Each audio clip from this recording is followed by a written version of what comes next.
representa, né, os advogados, mas o agravante é o Wilson Guilhermino de Deus, está investido.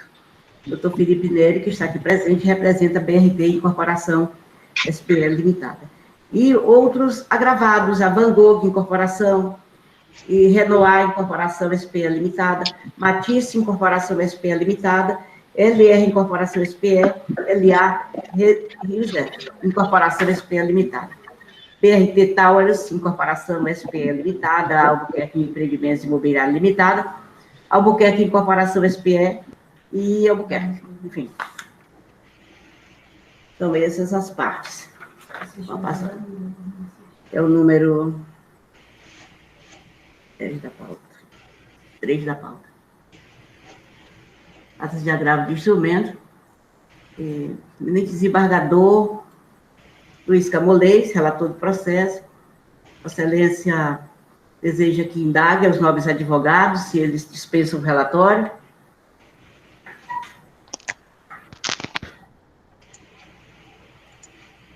Desembargador Luiz Camolês, Vossa Excelência está me ouvindo?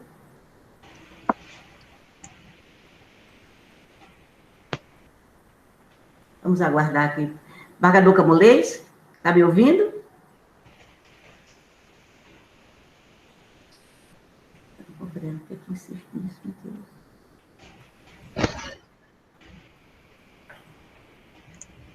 Ele parece que está sem som. Márcia, tente falar com ele. Está ouvindo? Está ouvindo agora, desembargador? Eu estou ouvindo, não sei se vocês conseguem me ouvir. Agora estamos ouvindo, Vossa Excelência. Perfeito, perfeito. Sim, eminente presidente, se puder indagar do ilustre advogado, dispensar a leitura do relatório, eu agradeço. Pois não. Os senhores advogados que farão a sustentação oral dispensam a leitura do relatório, doutor Marciano, doutor Felipe Neri? Dispenso, Excelência. Dispensa ou não? Também dispenso. Então, tá certo. Então, vamos por ordem. Eu, em primeiro lugar, eu dou a fala ao advogado, novo advogado do agravante, que é o agravante Wilson Guilhermino de Deus.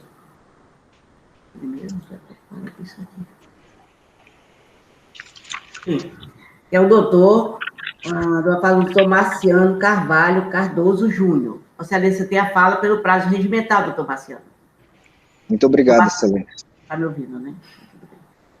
Primeiramente, bom dia a todos, desembargador relator Luiz Camolês, doutor Djalma, a decana dessa Corte de Justiça Acreana, doutora Eva Evangelista, os demais colegas aqui presentes.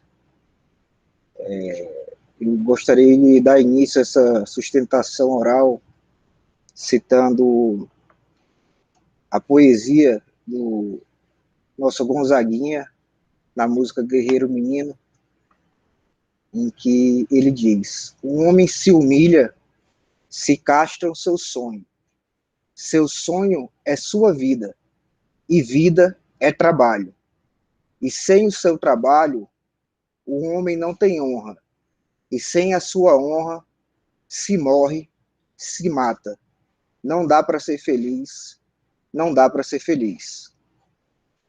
Eu trouxe essa citação, Excelências, porque em 5 de janeiro de 2010, há exatos 11 anos, 6 meses e 16 dias, meu cliente foi vítima de um acidente de trabalho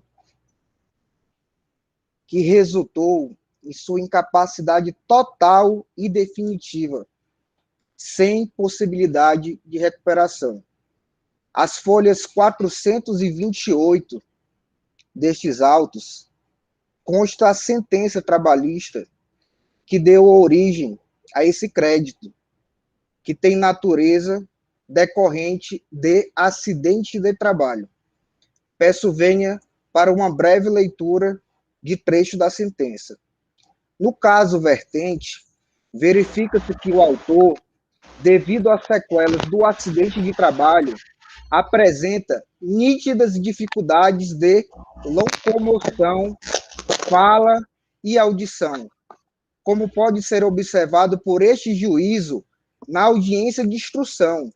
Ademais, trata-se de pessoa ainda jovem, que se viu privada abruptamente de exercer qualquer atividade laborativa, bem como de realizar tarefas corriqueiras, para as quais necessita da ajuda permanente de outrem, e de praticar esportes, o que habitualmente fazia antes do início do sinistro, vide carteirinha de corredor de rua, conferida pela Confederação Brasileira de Atletismo, a folha 37 dos autos. Assim, com fundamento no artigo 944 do Código Civil e 8º da CLT, levando-se em conta as condições pessoais da vítima, homem de 40 anos de idade à época do acidente, baixa escolaridade, a repercussão e a extensão dos danos,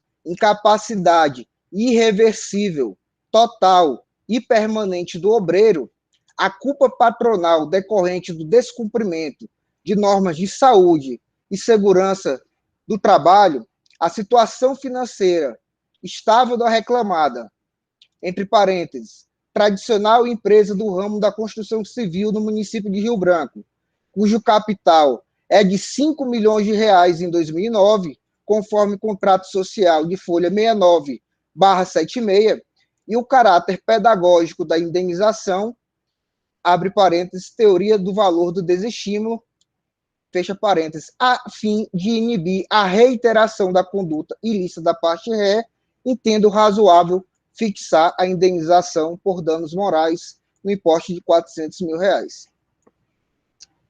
Passada a leitura da sentença, quero trazer a vossas excelências que é preciso separar, diferenciar a categoria do crédito decorrente de acidente de trabalho para crédito de natureza trabalhista, uma vez que o caso do meu cliente decorre de acidente de trabalho e de uma simples leitura do artigo 83, inciso 1 da Lei de Recuperação Judicial, verifica-se que o legislador quis tratar diferenciadamente cada um dessas categorias.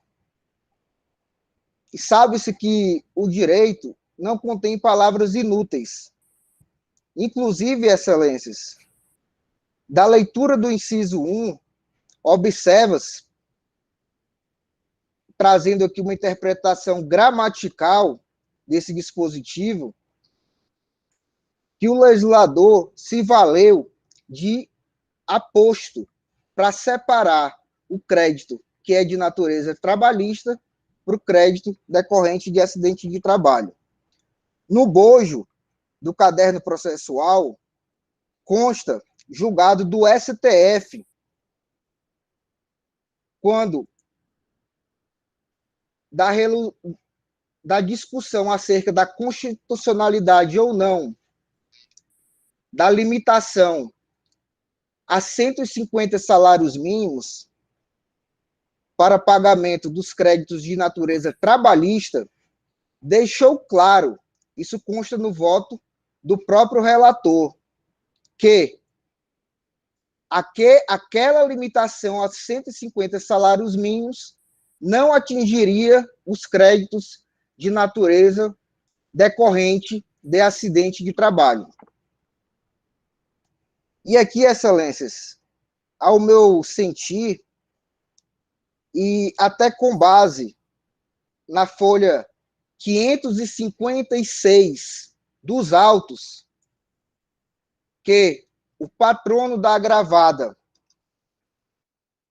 faz menção a um julgado, fica claro que esse tratamento privilegiado dos demais credores tem uma razão de ser, que é a fonte de sobrevivência, que nada mais é do que a nossa própria força de trabalho. Em que pese a natureza alimentar do crédito trabalhista, pode-se verificar que o trabalhador com crédito de natureza estritamente trabalhista, que é aquele previsto na CLT, continua com a sua força de trabalho vigente, continua tendo condições de exercer seu labor e manter a sua fonte de renda.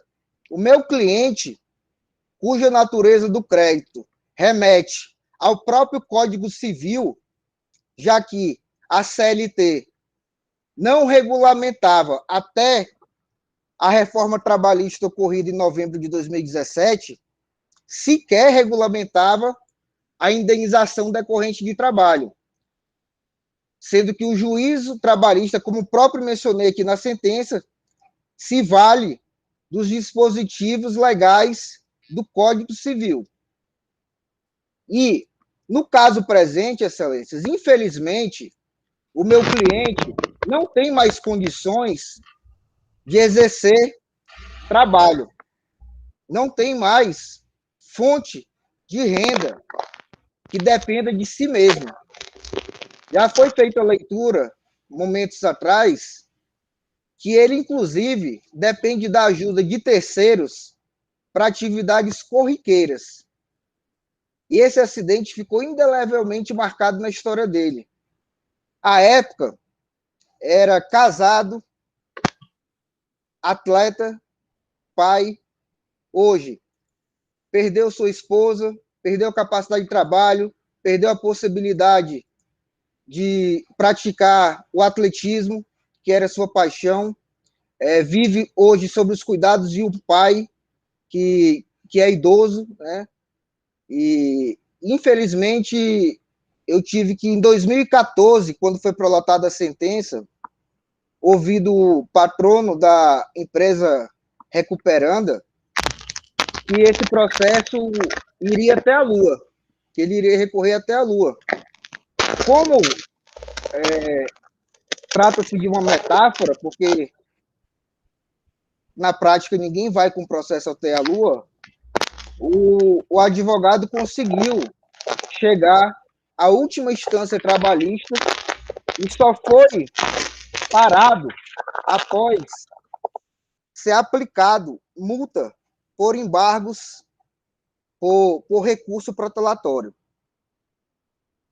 E esse processo, que foi sentenciado em 2014, até a data da Assembleia Geral de Credores, que ocorreu em 6 de março de 2020, sequer havia valor liquidado pela Justiça do Trabalho.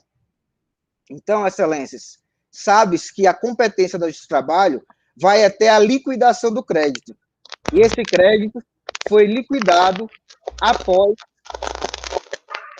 a Assembleia Geral de Credores que ocorreu em 6 de março. E eu tive, inclusive, excelência, dificuldade de, no bojo desse processo, encontrar o nome do meu cliente até aquela Assembleia Geral de Credores. Até porque, como o crédito dele não estava liquidado, não haveria motivos de estar arrolado dentre os créditos da Recuperanda. No máximo que eu poderia requerer conforme a lei seria uma reserva de crédito. Mas a verdade é que o crédito foi arrolado. Primeiramente, a Assembleia Geral de Credores deveria discutir um plano de recuperação judicial que já estava encartado nos autos. Horas antes da primeira AGC, a Recuperanda apresentou nos autos aditivo que modificava os termos desse PRJ. Sabes que uma petição protocolada no SAG não é imediatamente que as partes têm acesso, pois depende de um trâmite interno, um interprocedimental interno do TJ, para que seja dado acesso aos demais. Então, até a primeira AGC, com certeza, os credores não tinham acesso a esse aditivo. a segunda GC, que ocorreu na outra semana, foi homologado a transação coletiva para aprovar o deságio de 70% do crédito desse meu cliente e pagamento, pasme, em até 15 anos. 15 anos. Recentemente tivemos, em janeiro agora, do ano corrente, uma alteração legislativa, e para beneficiar as empresas recuperandas, foi estendido um prazo de até 2 anos. No caso concreto, a gente verifica um prazo de 15 anos, 180 meses. Eu me levo a crer que esse processo talvez seja até uma retaliação contra o meu cliente, não sei, porque é algo que, ao meu sentir, beira o absurdo. Um trabalhador que não tem mais condições de ter uma fonte de receita, né, ter que aguardar 15 anos, 180 meses, para receber 30% do valor que a Justiça do Trabalho, após anos debatendo sobre os autos, decidiu que lhe era de direito.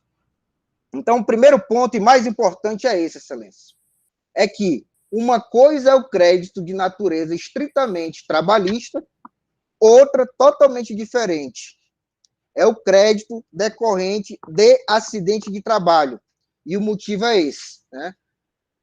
A fonte de receita, a sobrevivência do trabalhador. E aqui, Excelências, é preciso ponderar o que está em jogo. Se é o soerguimento da empresa, né, de um lado aqui, e do outro, a dignidade do trabalhador, né, que é um crédito, que já que ele não tem mais capacidade de trabalho, de forma total e definitiva, a sua própria condição de vida, de viver, de sobrevivência, de mínimo existencial. Né? Eu acredito que não pode ser fechado os olhos aqui para que, com base no princípio do soerguimento da empresa, a recuperanda exerça de verdade abuso do direito. Né? E com a devida vênia foi anexado aos autos. Eu já trouxe vários elementos técnicos, dispositivos legais que foram afrontados nas decisões proferidas pelo juiz Wacó. Eu acredito muito na tecnicidade de Vossas Excelências e eu acho que dispensa maiores delongas aqui sobre questões técnicas legais. O STJ já tem entendimento pacificado de que o julgador deve exercer o controle de legalidade dos atos deliberados na Assembleia Geral de Credores, até porque a natureza jurídica desse ato assemblear é de transação privada coletiva daquele grupo de credores e devedor. Mas Marciano, seu tempo de sustentação oral esgotou. Um minutinho, Excelência, estou encerrando. Por favor, para o senhor encerrar. Um minutinho. E essas normas dispositivas, né, transacionadas, não podem suplantar, ferir, violar as regras que estão previstas em lei. A lei, o direito objetivo, até o momento, vale mais na hermenêutica e na interpretação do que normas contratuais. As normas contratuais estão limitadas ao direito legal. E, nesse sentido, tem vários entendimentos do STJ e do STF. Eu agradeço Vossas Excelências e aguardo os votos com a certeza de que será feito o melhor trabalho no caso e peço reflexão dos desembargadores sobre o que foi sustentado aqui nessa sustentação oral. Muito obrigado. Obrigada, doutor Baciano, por sua sustentação oral. concedo logo a fala ao doutor Felipe Ferreira Neri, que representa os agravantes, os agravados, Albuquerque Engenharia e outros. Pois não. Bom dia, doutora Eva Evangelista, presidente dessa Câmara em exercício. Bom dia, doutor Luiz Camolês, doutor Francisco Jalmas, membro dessa Câmara. Também dou bom dia ao doutor Marciano, que me precedeu, em nome dele, para os advogados, também a doutora Rita de Cássia, servidores e demais pessoas que acompanham essa sessão. O que pese não seja objeto desse processo, o julgamento do feito trabalhista em si, mas, considerando a fala do meu colega, que me antecedeu, eu só quero destacar, excelências, que o colega fez a menção dizendo que eu recorreria até a Lua. E, de fato, a empresa tentou recorrer dentro da legalidade, naquilo que foi possível, e apenas destaco às excelências que é interessante notar que quando se está em lado contraposto, obviamente que as alegações mudam, né? No processo trabalhista, a sentença que o doutor leu, ela foi objeto de recurso. E aí a juíza, na época, ela não conheceu do recurso porque disse que eu não tinha subestabelecimento nos autos, sendo que eu tinha subestabelecimento nos autos, estava lá no processo, bem certinho. E quando nós recorremos na Justiça do Trabalho, o nosso recurso não foi conhecido porque faltou um verso de uma página. Foi esse o objeto do não conhecimento do recurso. Faltou um verso de uma página. E aí nós tentamos corrigir essa injustiça no Justiça do Trabalho para destrancar um recurso, para que a empresa pudesse ter conhecido o seu recurso. E isso, a empresa, de fato, utilizou todas as medidas cabíveis, todos os recursos legais, e dentro da legalidade buscou reverter essa injustiça, né, que realmente foi algo impactante, inclusive, para a minha atividade profissional. E no bojo do processo, o doutor Marciano, trabalhista, ele sempre se apegou muito à legalidade e às disposições de procedimento. Em nenhum momento foi tratado da justiça, porque a empresa alegava, entre outras razões, culpa do trabalhador e outras questões que acabaram não sendo discutidas no processo trabalhista. Mas, enfim, feitos esclarecimentos e diante dessa necessidade de estabelecer um procedimento, o processo existe para isso, né, para dar segurança às partes, para que o procedimento siga uma maneira a respeitar o contraditório para a defesa. E aqui, excelência, eu quero reforçar alguns pontos. Primeiro, a respeito do não conhecimento parcial do recurso. O reclamante, o agravante faz dois pedidos, o de nulidade dos atos convocatórios e nulidade das disposições do plano de recuperação que foram mencionados aqui na tribuna. Ocorre o seguinte, quando da Assembleia de Procuradores, o reclamante compareceu, eu quero destacar esse fato histórico, ele apresentou uma insurgência quanto ao plano, ele já conhecia do plano. Ele, logo após a realização da Assembleia, peticionou nos autos de origem, na folha 3052 e 3084, na qual alegou 3 pontos apenas para o juízo de origem. As nulidades do ato de convocação, as nulidades da ciência do plano de recuperação judicial e que a Assembleia não poderia deliberar sobre o plano, nulidade da decisão da Assembleia.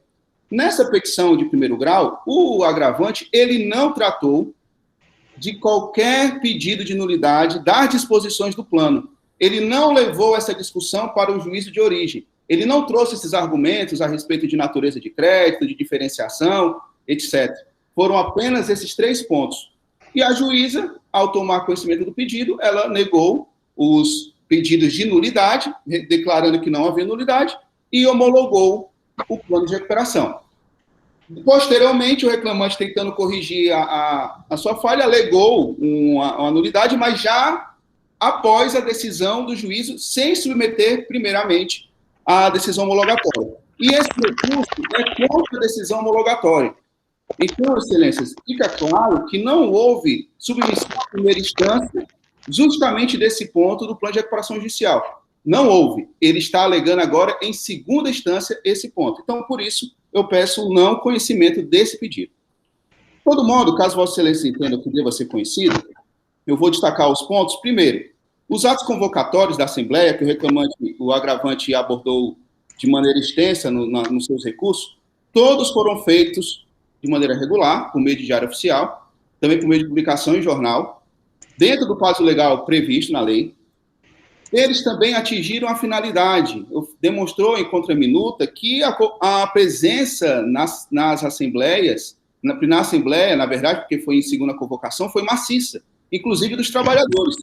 Inclusive, o próprio agravante compareceu à Assembleia, em que tese ele tenha comparecido com atraso de mais de 1 hora.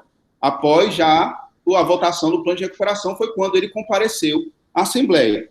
Esses 2 fatos implicam o seguinte: a nulidade só pode ser arguída se o ato não alcançar a finalidade e se houver prejuízo. O ato alcançou a finalidade. E o prejuízo, excelências, foi causado pelo próprio agravante, que não compareceu oportunamente no início da Assembleia. Ele compareceu com 1 hora de atraso, conforme consignado em ato. No segundo ponto, o aditivo ao plano de recuperação judicial. Com todo respeito, não é verdade que foi apresentado horas antes da Assembleia, foi apresentado dias antes da reunião da Assembleia. E aqui é importante diferenciar 2 termos. A Assembleia ela é considerada realizada quando ela é instalada. E ela foi instalada na segunda convocação, que ocorreu em 6 de março. O termo aditivo ele foi juntado no dia 27 de fevereiro. E, mesmo assim, o termo aditivo não alterou as disposições das classes trabalhistas. Já no primeiro plano de recuperação judicial já havia essa previsão do deságio, que é objeto desse recurso. O aditivo, ele tratou de um acordo que a empresa fez com os credores do empreendimento Via Towers. Tratou disso e algumas outras disposições que não alteraram justamente essa discussão. Ou seja, o aditivo não causou prejuízo ao objeto desse recurso. Então, também não há que se falar em horas, antes foram dias, e o aditivo não alterou aquilo que está sendo discutido agora nesse recurso. Quanto ao aditivo em si, e aí já encerrando, com todo respeito e reconhecimento à situação do trabalhador, mas a empresa, quando estabeleceu o seu plano fluxo de caixa e plano de pagamento, considerou realmente o cenário de condenação que tinha. Aqui também é importante destacar que o trabalhador foi habilitado antes da Assembleia pelo administrador judicial, já consta na segunda lista de credores o crédito do trabalhador, que já estava na segunda lista juntada pelo administrador judicial, feita antes da Assembleia. Quando a empresa pensou, ela estabeleceu esse critério de limitar os créditos superiores a 150 salários mínimos, haveria um deságio. A empresa pagou, inclusive está pagando, se não me engano, esse mês, a última parcela, os créditos até o limite de 150 mil reais. Inclusive, o agravante, salvo engano, já recebeu ou está recebendo 150 mil reais, na verdade, 150 salários mínimos, já foi recebido pelo agravante. Aquilo que superar os 150 salários mínimos, a empresa aplicou um deságio. Então, não foi deságio sobre tudo, como foi falado na tribuna. Foi deságio sobre parte do valor que superava os 150 salários mínimos. Essa previsão, diferenciação, ela é admitida pela jurisprudência. Eu citei na contra-minuta diversos precedentes, e aqui eu cito um precedente do TJ do Paraná, especialmente o valor de 50 salários mínimos como critério divisório para a identificação de credores, conforme como aferido na STJ, mostra-se razoável na medida que o próprio legislador adotou esse parâmetro para limitar o recebimento privilegiado dos créditos trabalhistas. Então, a jurisprudência, que eu só cito um precedente, mas na minuta eu juntei vários, admite a legalidade dessa cláusula. Porque ela, ao tempo que paga o crédito ao trabalhador, é um valor substancial, são 150 salários mínimos, também permite que a empresa se mantenha. Se a empresa tiver que pagar o crédito integral do trabalhador, excelências, a consequência é a falência da empresa. Então, aqui não há meio termo. Se a empresa tiver que pagar de uma vez todo o crédito, a empresa vai à falência. E todo o esforço da empresa será em vão. Todo o esforço da empresa será em vão. Mas, mesmo assim, é importante destacar que na Assembleia de Credores havia um credor que tinha a mesma condição do trabalhador, o agravante. A mesma. Ele tinha um crédito decorrente de acidente de trabalho. Ele estava presente na Assembleia. E ele votou a favor do plano. O plano foi aprovado por 100% dos trabalhadores. Todos os trabalhadores aprovaram. O agravante chegou atrasado. A responsabilidade por esse atraso não é da empresa. Quando ele chegou na Assembleia, A votação já estava feita. Ele poderia ter chegado antes, ele poderia ter convencido os trabalhadores a não aderirem, ele poderia ter convencido esse outro colega dele a não aderir, mas ele chegou atrasado. Então, aqui, ocorreu uma preclusão. Ele causou o próprio prejuízo, não foi a empresa. A empresa submeteu a votação e o trabalhador, o senhor Adalberto Abreu de Souza, que é um credor na mesma situação dele, mesmíssima situação, embora o crédito seja um pouco menor, ele votou favorável. Então, foi uma decisão dos próprios trabalhadores, não foi imposta. Então, não tem como se aplicar o entendimento de que houve um prejuízo aos trabalhadores ausentes, porque um trabalhador da mesma categoria votou favorável ao projeto, e isso deve ser levado em consideração. 100% dos trabalhadores votaram a favor. Então, excelências, em resumo, eu peço o não conhecimento parcial do recurso e no mérito pelo desprovimento. Muito obrigado.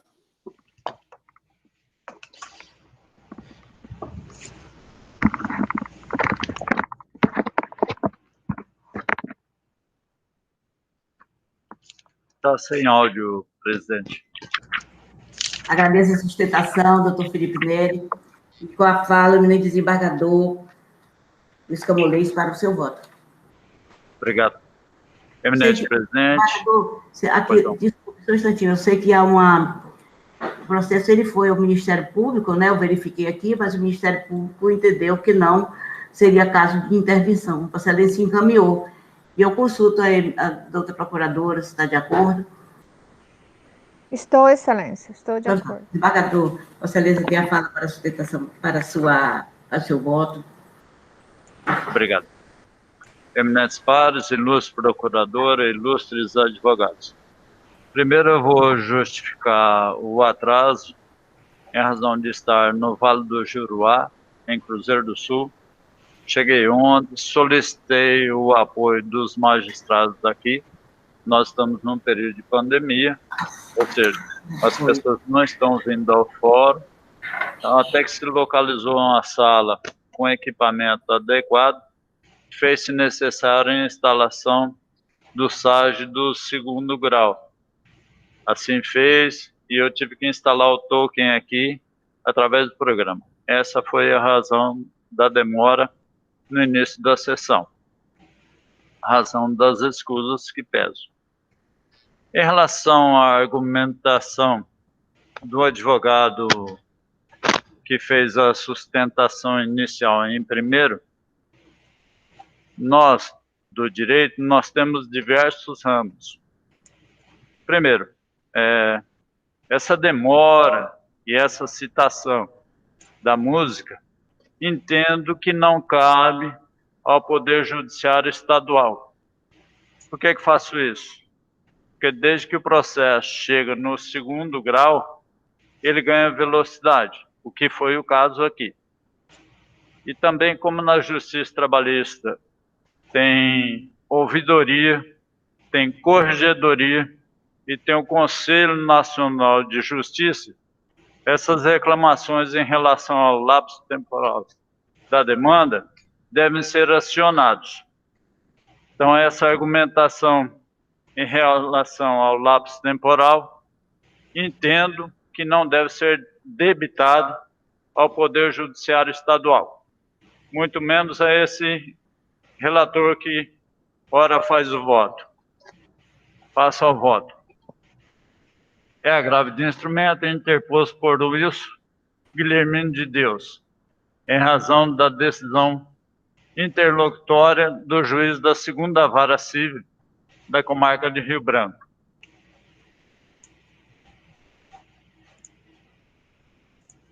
Há uma preliminar, que é o ato inexistente por ausência de formalidade essencial.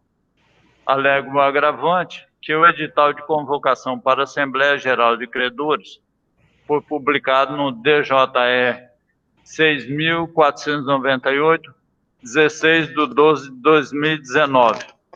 Todavia, apenas no dia posterior foi zarada a assinatura da magistrada, tornando assim o ato inexistente, principalmente na contagem dos prazos.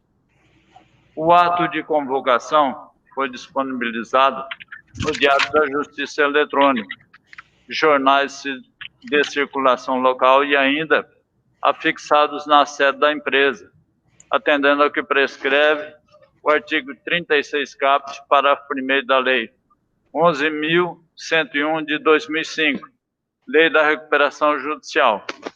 Além disso, o documento de páginas 2.983, 2.985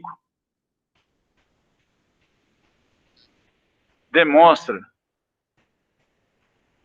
a lista de presença dos credores trabalhistas, dentre os quais o nome do agravante. Desta forma, concedida a recuperação judicial à empresa, e considerando a imensa quantidade de credores, o retorno dos autos acarretaria prejuízos imensuráveis aos interessados no feito, e como bem pontuado pelo juiz de primeiro grau, iria na contramão do princípio de preservação da empresa. Ainda, o agravante pleiteia a habilitação do seu crédito no quadro geral de credores, o que confirma a inexistência de prejuízo, pois se houvesse mácula no ato de convocação, não haveria tempo hábil para o agravante habilitar seu crédito. Dessa forma, rejeita a preliminar sucedida. Eminente presidente, passo a colheita dos demais desembargadores em relação a essa preliminar. Eminente desembargador Francisco Djalma, como vota?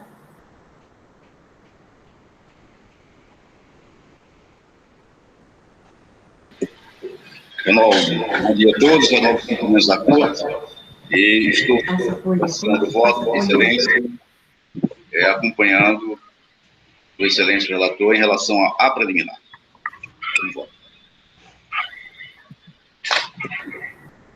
Faço o meu voto e digo que também, no tocante a esta preliminar, que é uma preliminar de inovação, a preliminar de inexistência do ato, a falta de formalidade essencial. Neste aspecto, também acompanho o eminente relator. Unânime. Obrigado. Prossigo. No tocante à preliminar de inovação recursal, de supressão de instância suscitada pela parte agravada, observa-se que, no sistema recursal do atual CPC, o agravo de instrumento é o meio adequado para impugnar decisões interlocutórias, prevista no rol do artigo 1015, ou em desafio à decisão que, mesmo não estando prevista no alô de dispositivo, exige uma prestação jurisdicional urgente, não podendo esperar a interposição da apelação, consoante tese jurídica fixada pelo Superior Tribunal de Justiça, no resto, 1704-520 Mato Grosso, julgado no rito de recursos repetitivos. E cito no meu voto: seguindo essa linha de raciocínio, o efeito devolutivo no agravo de instrumento é delimitado à matéria impugnada. Em outros termos, o efeito devolutivo nesta modalidade recursal é restrito à matéria apreciada na decisão recorrida, configurando supressão de instância a análise pelo tribunal de quem de matéria que exceda o conteúdo da referida decisão. Destarte, o Superior Tribunal de Justiça cristalizou o entendimento, e cito também no meu voto qual é isso, de que o efeito devolutivo do agravo de instrumento resulta na cognição ampla, respeitados os limites fixados pelo recorrente na devolução da matéria impugnada. Levando em consideração os limites do efeito devolutivo no agravo de instrumento, observa-se, no caso, que a decisão impugnada versou sobre a homologação do plano de recuperação judicial, razão pela qual os argumentos desenvolvidos pelo agravante estão contemplados na extensão dos efeitos típicos da dade de comércio. Em razão disso, igualmente rejeita a preliminar em análise. Pois não, excelência, já passo a colheita do voto do eminente desembargador Francisco Djalma, sobre a preliminar de nulidade do processo por supressão de instância. De acordo com o relator. Também, voto no mesmo sentido, rejeitou-se a preliminar. Preliminar de nulidade processual atribuída à supressão de instância. Pois não, excelência. Prossigo. Presentes os requisitos intrínsecos e extrínsecos de admissibilidade, conheço da apelação e passo ao mérito. A presente demanda tem origem com um pedido de recuperação judicial formulado pelo Grupo Econômico, representado por Albuquerque Engenharia, Importação e Exportação Limitada e outros, reconhecido por desenvolver atividades de incorporação imobiliária. Por conseguinte, o juiz de primeiro grau homologou o plano de recuperação judicial, apresentado nas páginas 774/832 dos autos, o qual foi aprovado em Assembleia Geral de Credores, cuja ata encontra-se as páginas 2980, 2982. Entretanto, o agravante, Wilson Guilhermino, insurgiu-se contra a aprovação do plano de recuperação, alegando, em suma, a violação de dispositivos legais que ensejam o exercício do controle judicial para anulação da deliberação tomada pela Assembleia Geral de Credores, circunstâncias a serem analisadas de acordo com os fundamentos a seguir alinhavados. É pacífico o entendimento de que a recuperação judicial objetiva promover, aspas, a preservação da empresa, sua função social e o estímulo à atividade econômica, fecha aspas, consoante disposição do artigo 47 da Lei 11.101 de 2005.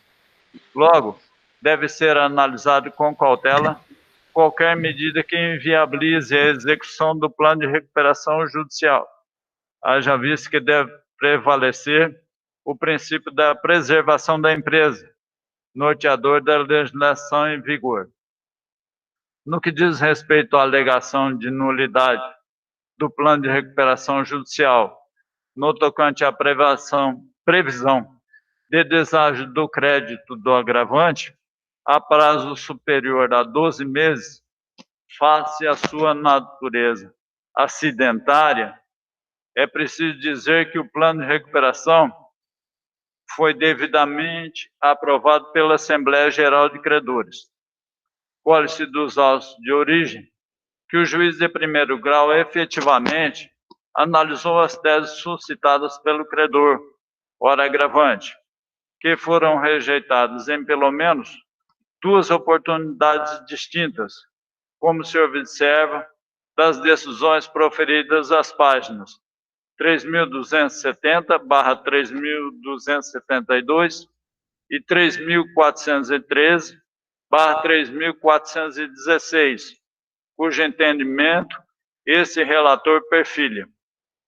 Como se diz, a homologação do plano de recuperação judicial aprovado pelos credores está sujeita ao controle judicial de legalidade pelo Poder Judiciário, no qual estão inseridos a verificação de fraude e abuso de direito.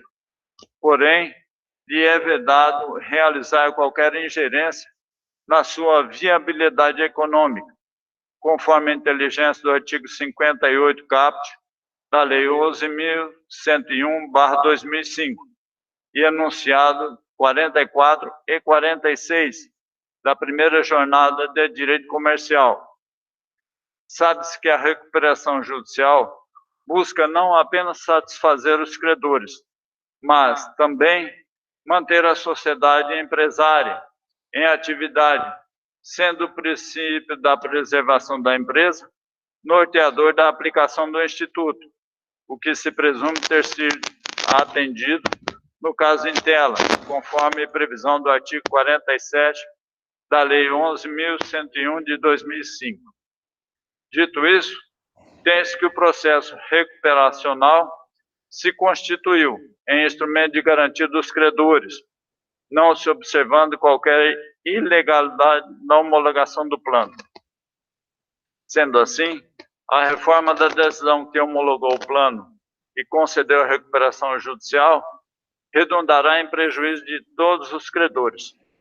Todavia, se no período de 2 anos houver descumprimento do plano de recuperação, há a convolução e falência e reconstituição dos direitos de crédito e respectivas garantias. Artigo 61, parágrafos 1º e 2º da Lei 11.101 de 2005. Ou seja, o descumprimento do plano restabelece as obrigações originárias juntamente com acessórios e garantias. Assim, satisfeita a vontade majoritária dos credores, é discricionariedade da referida Assembleia aprovar ou não as propostas do agravante. Logo, deve ser respeitada a decisão soberana da Assembleia Geral de Credores, e cito também no meu voto com a decisão, em homenagem ao princípio da relevância do interesse dos credores. Além do que, é importante registrar que o plano de recuperação judicial está em conformidade aos requisitos dos artigos 53 e 54, ambos da Lei 11.101 de 2005, razão pela qual é irretocável a decisão na origem. Ante o exposto, nego provimento ao agravo de instrumento, sem honorários, pois não houve fixação desta verba no âmbito da decisão agravada. Esse é o meu voto, eminente presidente, eminente desembargador Francisco Djalma, ilustres advogados, ilustres procuradores. Obrigado. Doutora Eva, gostaria só de pedir um esclarecimento no voto do relator a respeito de 2 pontos importantes. O primeiro é sobre a natureza jurídica da... Tobaciano. Opa, só um pouquinho, porque... O senhor está trazendo uma questão de ordem. Esclarecimento não, porque o voto dele já foi proferido. Não, é porque eu não vi durante a fala a menção ao artigo 59, parágrafo 3º, que seria a eficácia, né? Tobaciano, eu vou passar já a colheita de votos e digo de logo que eu antecipo o meu pedido de vista. Tá certo. Quanto ao mérito, desembargador Francisco Djalma. Excelência, eu havia lançado voto acompanhando o desembargador Camolês, tendo eu ouvido atentamente os fundamentos do seu voto. Mas, diante desse pedido de vista de Vossa Excelência, desembargador, eu me reservo a votar após o pedido de vista. Pois não. Então, botar o mérito, né? O voto do eminente relator foi negando provimento ao agravo de instrumento, pediu vista a desembargador Eva Evangelista, reservando-se a votar ao depois, desembargador Francisco Djalma. Com relação a esclarecimentos, doutor Marciano, eu tenho maior apreço pelos advogados, mas o processo já está em julgamento. Se eu